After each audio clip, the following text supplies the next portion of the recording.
صلی اللہ علی محمد صلی اللہ علیہ وسلم۔ اعوذ باللہ السمیع العلیم من الشیطان الرجیم، بسم اللہ الرحمن الرحیم، والصلاة والسلام علی رسولہ الکریم۔ اللہ تعالیٰ کے فضل و کرم سے باب الوضو ہم نے مکمل کر لیا تھا اور پچھلے ہفتے ہم اس کا خلاصہ بھی سن چکے ہیں۔ آج ہم باب الغسل شروع کریں گے، اور باب الغسل جو ہے اس کے کل 29 ابواب ہیں اور اس کے اندر 45 احادیث ہیں۔ اس میں یہ بات واضح رہے کہ غسل کے باب میں شاید کئی احادیث ایسی آئیں گی جن کو ہمارے لیے واٹس ایپ پہ بیان کرنا بہت آسان نہیں ہوگا، تو ایسی صورت میں ہم ان کا کچھ خلاصہ دیکھیں گے یا ان کا مطالعہ خود کرنے کی طرف متوجہ کر دیں گے، لیکن دیگر احادیث کو انشاءاللہ ہم پڑھیں گے۔ اچھا، غسل عام طور پہ لغت میں جو غسل کے معنی ہیں وہ تو یہی ہوتے ہیں کہ سارے بدن کو دھویا جائے، سارے بدن کو جب میل کچیل کے لیے کسی مقصد کے لیے بھی دھوتے ہیں تو وہ غسل کہلاتا ہے۔ لیکن اصطلاح میں، شریعت کی اصطلاح میں، غسل جو ہے یہ ناپاکی دور کرنے کے لیے یا اجر اور ثواب پانے کے لیے پورے بدن کو جب دھویا جاتا ہے تو اصطلاحی غسل وہ مراد ہے۔ تو یہاں پہ ہم اسی غسل کی تفصیلات پڑھیں گے، اور یہ ذہن میں رکھیں کہ غسل پاکی حاصل کرنے کے لیے کیا جاتا ہے۔ امام بخاری غسل کے باب کے شروع میں جو 2 آیات لائے ہیں، ایک سورہ مائدہ کی آیت نمبر 6 ہے اور ایک سورہ نساء کی آیت نمبر 43 ہے۔ اور ان آیات میں جو اللہ تعالیٰ نے فرمایا ہے، سورہ مائدہ کی آیت میں اللہ فرماتے ہیں کہ اگر تمہیں جنابت لاحق ہو جائے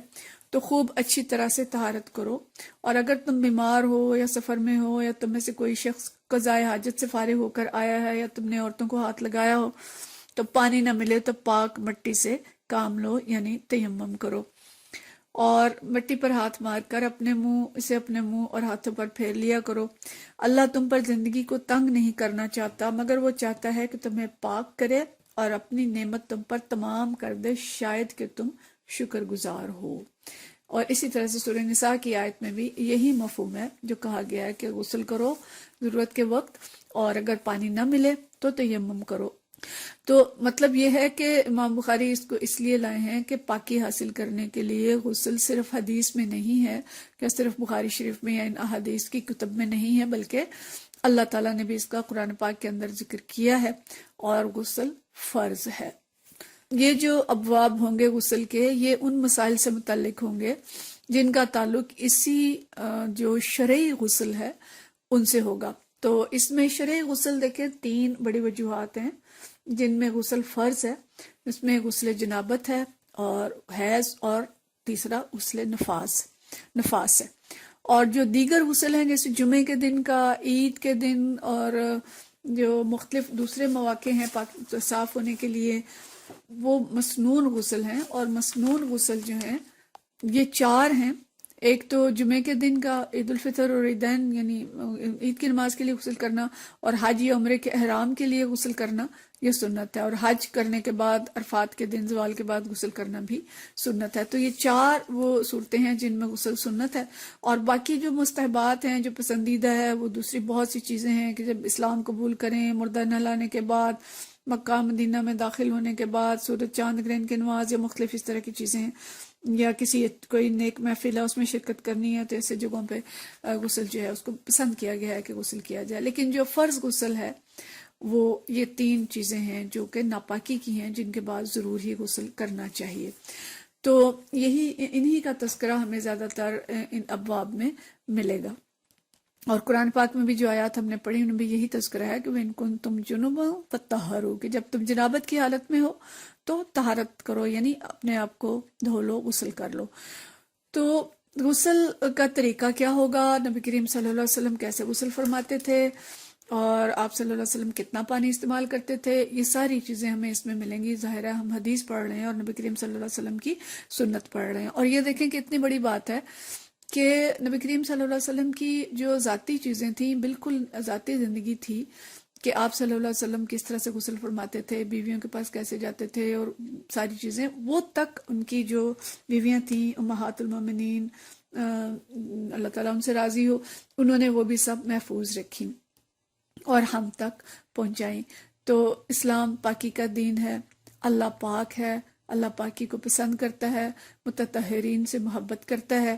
اس لیے ہر چھوٹی نجاست یعنی حد سے اصغر جو ہم پیچھے پڑھ چکے ہیں اس کے بعد وضو کا حکم ہے، اور جہاں حد سے اکبر آیا ہے، بڑی نجاست ہو گئی ہے، وہاں پہ غسل کا حکم ہے۔ تو یہ چیزیں ذہن میں رکھیں، اور اس کے بعد ہم آگے جو باب الوضو ختم ہونے کے بعد باب الغسل ہے وہ ہم شروع کرتے ہیں۔ اور یہ بھی آغاز جو ہے یہ کیا ہے، پہلا باب کہ غسل سے پہلے وضو کرنے کا بیان۔ اب یہ سنت آ گئی ہے نا کہ مسنون طریقہ غسل کرنے کا کیا ہے، تو اس میں مسنون طریقے میں کیا ہے کہ غسل سے پہلے وضو کیا جائے۔ تو غسل سے پہلے وضو کرنا سنت ہے اور پسندیدہ ہے، کیونکہ نبی کریم صلی اللہ علیہ وسلم کا طریقہ یہی تھا۔ اور کہتے ہیں کہ اگر کسی نے غسل سے پہلے وضو نہیں کیا تو غسل تو اس کا ہو جائے گا، فرض تو ادا ہو جائے گا، لیکن سنت ادا نہیں ہوگی، اس لیے ضروری ہے کہ پہلے غسل کیا جائے۔ تو اس میں جو حدیث ہے، یہ حدیث جو ہے حضرت عائشہ رضی اللہ تعالی عنہا سے ہے، فرماتی ہیں ان عائشہ زوج النبی صلی اللہ علیہ وسلم ان النبی صلی اللہ علیہ وسلم کان اذا اغتسل من الجنابہ، کہ نبی کریم صلی اللہ علیہ وسلم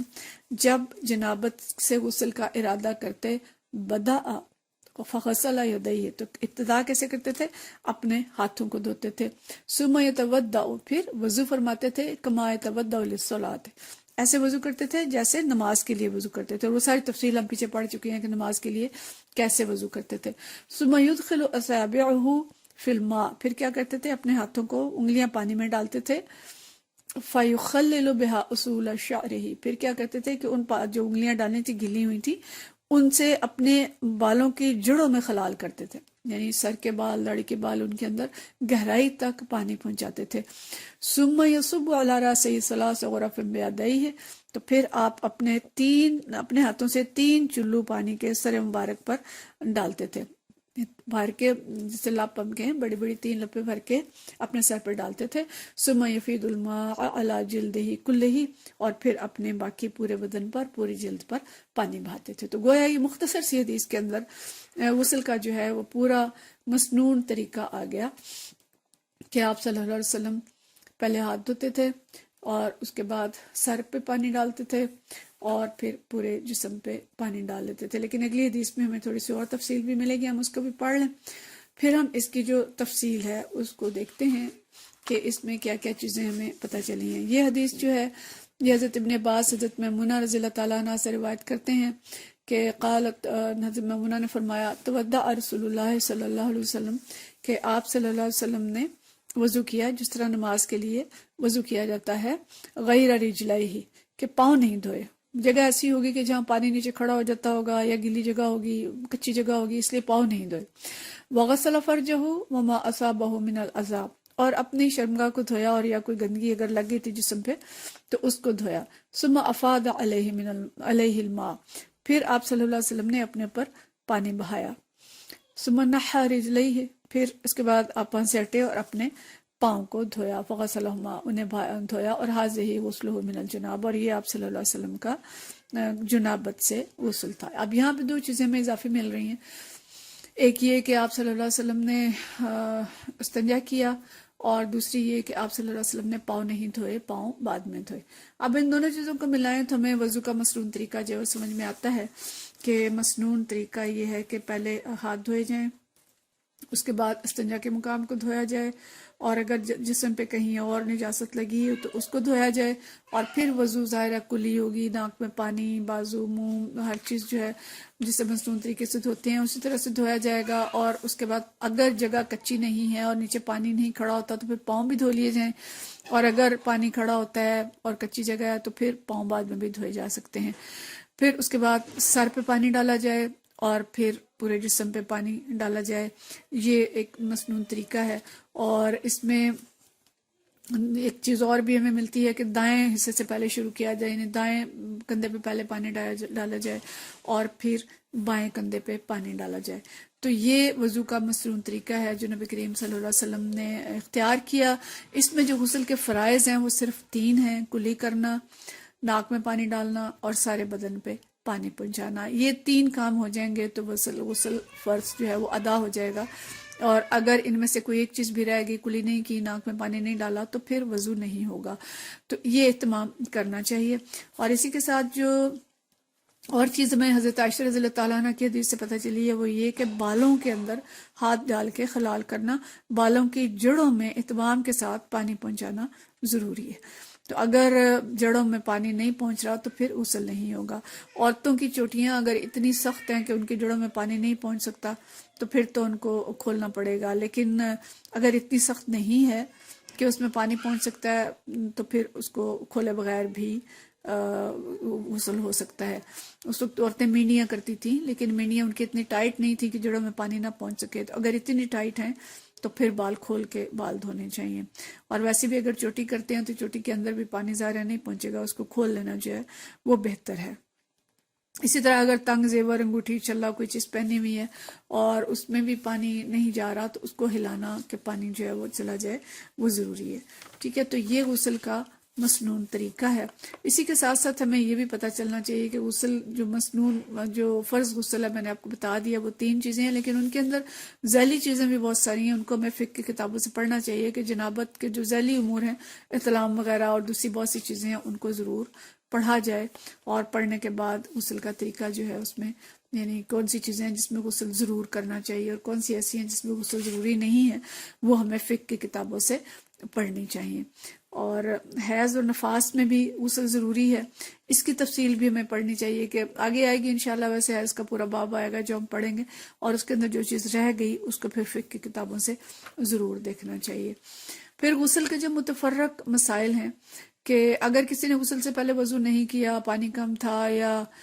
ٹائم کم تھا، تو غسل لیکن کر لیا ہے اور کلی اور ناک میں پانی ڈال دیا لیکن الگ سے پورا وضو نہیں کیا، تو پھر ضروری نہیں ہے کہ غسل کے بعد وہ وضو کرے، وہ اس کا غسل ہو جائے گا اور اس کے بعد وہ نماز بھی پڑھ سکتا ہے۔ اور اگر ناخنوں پہ کوئی ایسی سخت چیز لگ گئی، آٹا لگا، خشک ہو گیا، اترا نہیں ہے،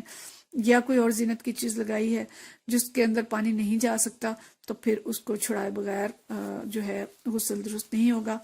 لیکن اگر کوئی ایسی بیماری ہے کہ جس میں سر پہ پانی ڈالنا ہے یا جسم کے کسی بھی حصے میں ایسی بیماری ہے کہ اس پہ پانی ڈالیں گے تو بیماری بڑھ جائے گی، تو اس صورت میں گنجائش ہوتی ہے کہ اس جگہ کو نہ دھویا جائے اور اس کے بغیر بھی غسل ہو سکتا ہے، لیکن جب وہ بیماری دور ہو جائے تو اس کے بعد اس کو دھو لینا جو ہے وہ بہتر ہے۔ تو یہ چھوٹی چھوٹی چیزیں ہیں جو ہمیں معلوم ہونی چاہیے، لیکن اس کے ساتھ ساتھ جو اس کی دیگر تفصیلات ہیں وہ ہم فقہ کی کتابوں سے ضرور دیکھیں۔ وآخر دعوانا ان الحمد للہ رب العالمین۔